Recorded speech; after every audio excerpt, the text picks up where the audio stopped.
I find myself more and more being the curmudgeon that 50 years ago I said I would never become. I can remember working when I was just getting started, working with radio veterans who kept saying, back in my day, we had real radio, and Yeah. thinking, man, I am never going to be that guy.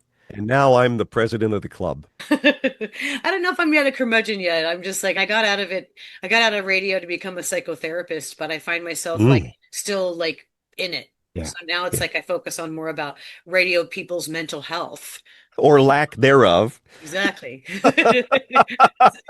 Exactly. That's why I'm here.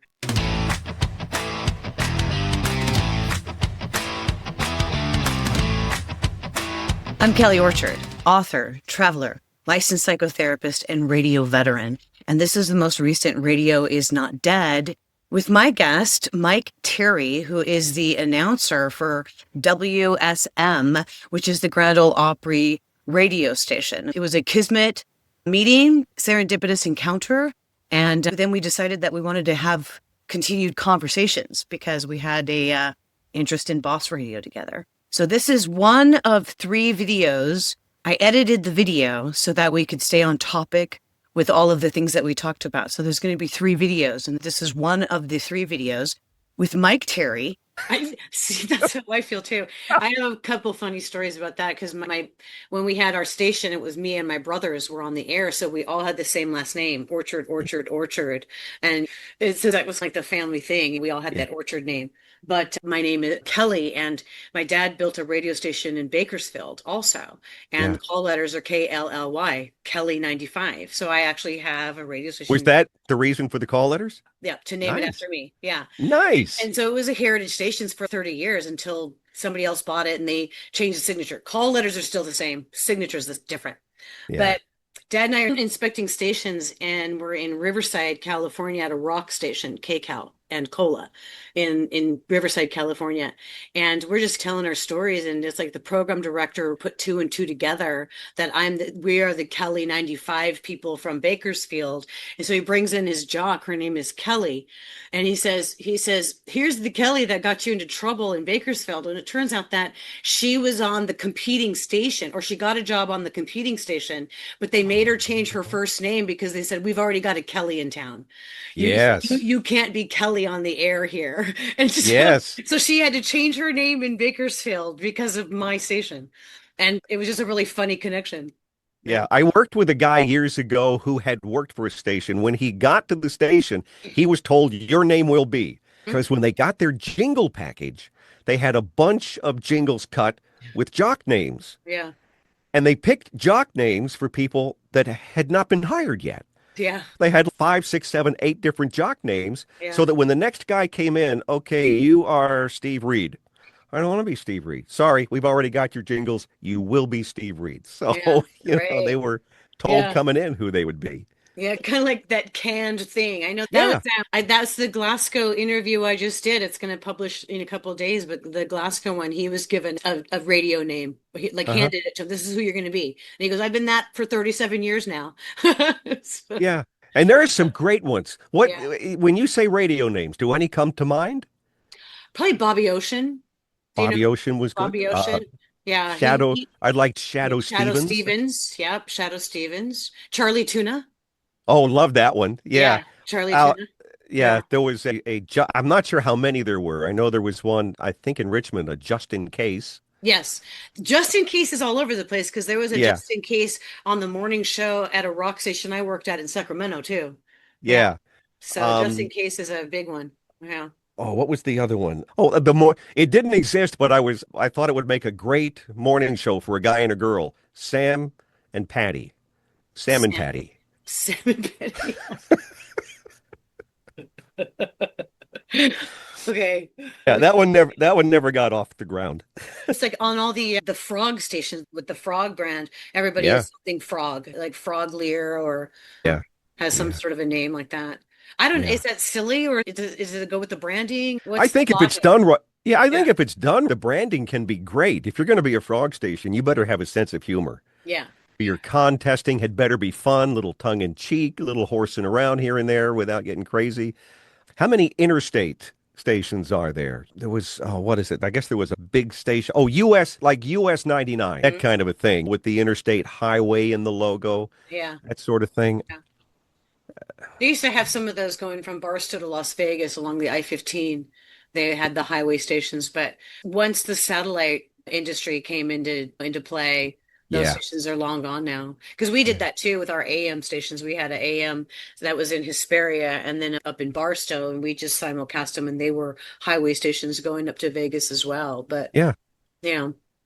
technology has changed a lot. Again, Yeah, double-edged yeah, sword, you know? exactly. But again, today, like you and I right now, we can Hmm. be internet stars. Yeah, It used to be on the air, to be on the yeah. radio, whatever, you had to be on the radio. And now all you need's a laptop and a microphone and a YouTube account. Yeah, and a really big budget so people can find you. Yeah. Yeah, or word of mouth if you're lucky and you can get the word out. Anybody can be a star. Anybody can be a star. And I don't know, is that a good thing or not? It's double-edged. I find myself more and more being the curmudgeon that 50 years ago I said I would never become. I can remember working when I was just getting started, working with radio veterans who kept saying, back in my day, we had real radio, and Yeah. thinking, man, I am never going to be that guy.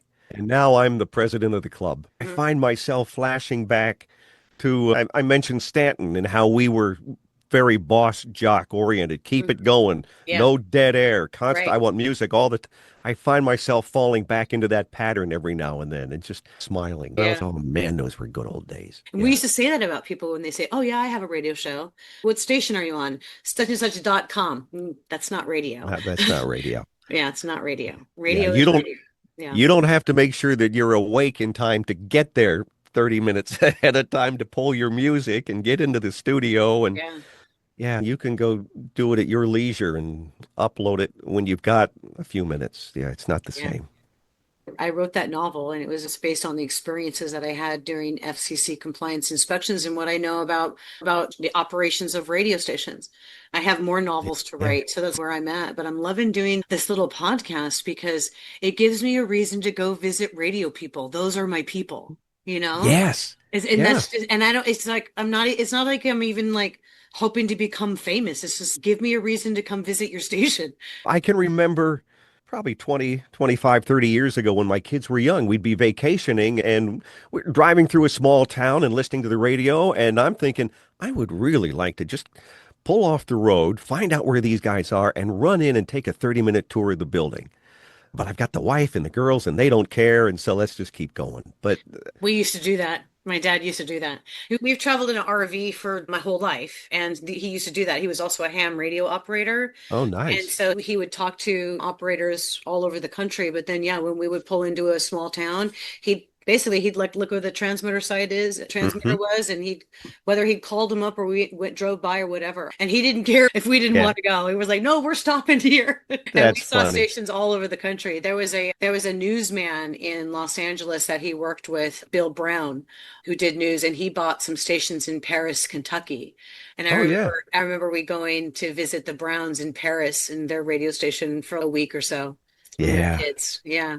So I've been visiting radio stations all over the country my whole life. So what I'm doing now is like going home. It's like little Yeah. reunions, and I love it. Yeah. I just go in and ask, like I'm talking to you. It's just a conversation about your radio station and your history and what you do. And it's funny as we're saying this and you're talking about going to radio stations, I'm suddenly remembering the smell of a Hmm. radio station because Yeah. there was an electronic Yeah. kind of That in the metallic air. kind of thing. Yeah, that was unique. And years ago, there was also that yellow ceiling from all the cigarette smoke that the jocks were smoking. Yeah. Yeah, the old curmudgeons. Yeah. I don't know if I'm yet a curmudgeon yet. I'm just like, I got out of it. I got out of radio to become a psychotherapist, but I find myself like Mm, still like in it. yeah, So now it's yeah. like I focus on more about radio people's mental health. Or lack thereof. Exactly. Exactly. That's why I'm here. That's why some of the biggest stars, Yeah. back in the day, you could sit and scratch your head. That guy's just not. That's what they But say. It's like you have to be crazy to be in radio. Yeah, I yes, think you have to be. I think so. You do got to be a little bit nutty. Yeah. You certainly did back in, and I hate to say back in those days, before voice tracking, you had to be creative on the spot. You had to have a sense of humor, be plugged into what's going on, jumping on the phone to talk to a listener Yeah. and edit that and throw it on the air. And There you don't was a get to do lot to much it. of that, do you? Do you? None. We Yeah. need to talk radio promotions Yeah. because I'm sure we stole a couple from KHJ. We did too. Um, I'm trying to think, did they do Thing of the Past? Do you remember Thing of the Past? Becoming a thing of the past? I don't know. I don't I'm remember. not sure if it was, I don't know where we stole it. I can remember hearing the original air check where for 2 weeks, for a week, you say we have a major announcement coming up. And again, this is 1975, major announcement coming up. Then the general manager, ladies and gentlemen, the general manager, so and he comes in and talks about how we've been giving this a great deal of thought and we've done research and we've come to the conclusion that we have no choice but to next Friday at 9 a.m., WKDW will become a thing of the past. When the people start to freak out. And then Friday at 9 a.m., we record the sound of dead air and you do this little official announcement. We've been telling you all week, and here it is, 9 o'clock, and we are now a thing of the past. And you play this dead air sound. And then you roll into a promotion and you play oldies all weekend. But Yeah. stuff like that, you just Yeah. don't hear it anymore. No, we did a big, huge stunt when we had our station, and it was probably similar to what you're talking about. So yeah, changing format to an oldies format. Yeah. And we wanted to retool it. Everything was automated, so we needed to retool it. We wanted to create a stunt Yeah. that would get attention. And so we found that and so it was kind of like the brainstorming just turned out, oh, that's a great idea, the thing, because we were going to do it over Labor Day weekend. So September 3rd was when we were going Uh-huh. to change the format, and we were changing it to oldies. And so as we're listening to what song should we do an intro to, we Yeah. just decided on Papa Was a Rolling Stone because it's a very long intro. And what's Yeah. the first lyric is it was the 3rd of September, Oh, that's a right. day I'll always remember. And so Yeah. we did that. So it was like a 3-minute intro with that, and then loop it started over again. And so this is what we started to play. Well, within just a matter of a few hours, an hour or whatever, we had listeners calling in. What are you guys doing? Blah, blah, blah. Let's just stay tuned, do the thing, right?